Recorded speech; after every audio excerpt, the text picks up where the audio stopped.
మీ business ఏదైనా మీ ఊర్లో promotion చేయాలంటే అది సుమన్ టీవీతోనే సాధ్యం. ఇప్పుడే సంప్రదించండి. సుమన్ టీవీ ప్రేక్షకులకు నమస్కారం.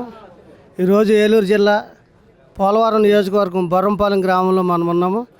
ఈరోజు ప్రధానంగా మొన్న గత 4 రోజుల క్రితం కురిసినటువంటి మెంత తుఫాన్ ఏదైతే ఉందో తుఫాన్ కారణంగా మరి ప్రభుత్వం ఆ యొక్క పునరావాస కేంద్రాల్లో ఉన్నటువంటి నిర్వాసితులకు ఏదైతే హామీలు ఇచ్చారో ఆ హామీల్లో భాగంగా ఈరోజు పోలవరం నియోజకవర్గం ఎమ్మెల్యే శ్రీ బాలరాజు గారి స్థలానికి వచ్చి ఇక్కడ మత్స్యకార కుటుంబాలకు సంబంధించినటువంటి కుటుంబాలు ఏవైతే ఉన్నాయో వారికి పునరావాసం ద్వారా లేకపోతే ఆ 3 రోజులు కూడా అధికారులు అలాగే తన పార్టీ సిబ్బంది ఎన్డీఏ కూటమి సిబ్బంది కష్టపడి ప్రాణ నష్టం కానీ ఆస్తి నష్టం కానీ జరగకుండా ప్రత్యేకమైనటువంటి చర్యలు తీసుకున్నందుకు వారిని అభినందిస్తూ ఈరోజు ప్రధానంగా మనం చూసుకున్నట్లయితే ఇక్కడ ఎవరైతే మరి పునరావాస కేంద్రాలకు తరలించారో ఆ మత్స్యకార కుటుంబాలకి అత్యవసర సరుకులతో పాటుగా 50 కేజీలు బియ్యము అలాగే కొంత 3,000 నగదు రూపాయలు మరి బాధిత కుటుంబాలకు అందించినటువంటి పరిస్థితిని ఇక్కడ మనం చూడొచ్చు. ఈరోజు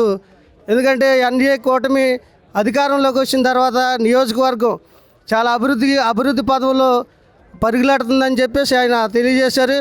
ఏదేమైనప్పటికీ కూడా ఈరోజు మనం ప్రధానంగా చూసుకుంటే అభివృద్ధి ఒక పక్కన సంక్షేమం అనేటువంటిది ఒక పక్కన చూసుకుంటూ మరి ఎన్డీఏ కూటమి దూసుకుపోతుందని మరి ఎమ్మెల్యే గారు తెలుపుతూ ఉన్నారు. ఈ సమయంలో మరి ఇక్కడ ఉన్నటువంటి మత్స్యకార కుటుంబాలు ఎవరైతే ఉన్నారో వాళ్ళందరూ కూడా హర్షం వ్యక్తం చేస్తూ ఉన్నారు. అలాగే వారితో పాటుగా నాయకులు కార్యకర్తలు మరి అధిక సంఖ్యలో ఇక్కడ పాల్గొన్నటువంటి పరిస్థితిని మనం చూడొచ్చు. ఈరోజు ఎన్డీఏ కూటమి ఎంతో చిత్తశుద్ధితో ప్రజల సంక్షేమం కోసం ప్రజల సమస్య కోసం పోరాటం జరుగుతుంది. పోరాటం అని ఎందుకంటున్నానంటే ఈరోజు ఖచ్చితంగా ప్రతిపక్షం ఎక్కడ కూడా మాట్లాడనివ్వకోకుండా ఈరోజు ఆ సమస్య వచ్చిందంటే వెంటనే మా నాయకులు కానీ మన ప్రభుత్వం కానీ వెంటనే స్పందించి ఆ సమస్య లేకుండా తీరుస్తున్నారు. ఈరోజు ఏదైతే మొన్న 4 రోజుల క్రితం కురిసినటువంటి భారీ వర్షాలకి నష్టపోయినటువంటి మత్స్యకార కుటుంబాలకి ఈరోజు 50 కేజీల బియ్యం అలాగే ఉల్లిపాయలు మంచినూనె పంచదార పప్పు ఉప్పు ఇవన్నీ కూడా ప్రభుత్వం తరపున తక్షణమే అందించడం అనేది చాలా సంతోషకరమైన విషయం.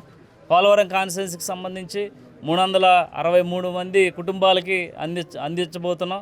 అలాగే మొన్న జరిగినటువంటి తుఫాను కారణంగా ఎఫెక్టెడ్ అయినటువంటి కుటుంబాలకి పోలవరం నియోజకవర్గం నుంచి ఒక 50 కుటుంబాలను గుర్తించి వారికి 3,000 రూపాయలు ఆర్థిక సాయం అలాగే రైసు కందిపప్పు ఉల్లిపాయలు ఇవన్నీ కూడా అందించడం జరిగింది.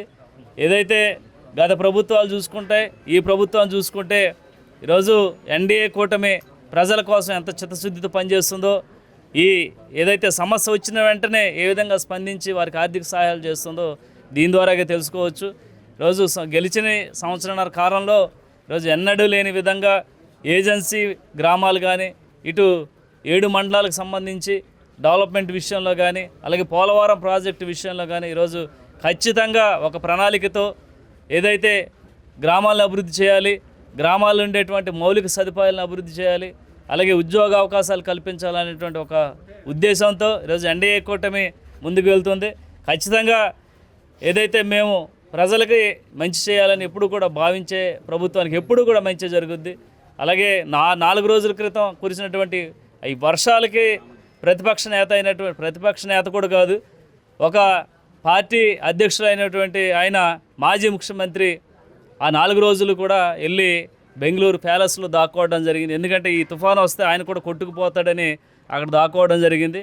కానీ ఎన్డీఏ కూటమిలో ఉన్నటువంటి నాయకులు ఏ గ్రామానికి ఆ గ్రామం, ఏ మండలానికి ఆ మండలం, ఏ నియోజకవర్గానికి ఆ నియోజకవర్గం ఖచ్చితంగా ఏ ఒక్క ప్రాణం పోకూడదు అని సీఎం చంద్రబాబు నాయుడు గారు పవన్ కళ్యాణ్ గారు ఆదేశిస్తే ఆ తుఫాన్లో కూడా వెళ్ళి ప్రాణాలు సైతం లెక్క చేయకోకుండా ప్రజలను కాపాడినటువంటి చిత్తశుద్ధి ఉన్నటువంటి పార్టీ ఈరోజు ఎన్డీఏ కూటమి పార్టీ అని మేము తెలియజేస్తున్నాం. ఖచ్చితంగా మేము అభివృద్ధి చేస్తామని చెప్పిన మాట ప్రకారం మేము అభివృద్ధి చేసుకుంటూ ముందుకు వెళ్తామని మరొకసారి తెలియజేస్తూ సెలవు తీసుకుంటున్నాం.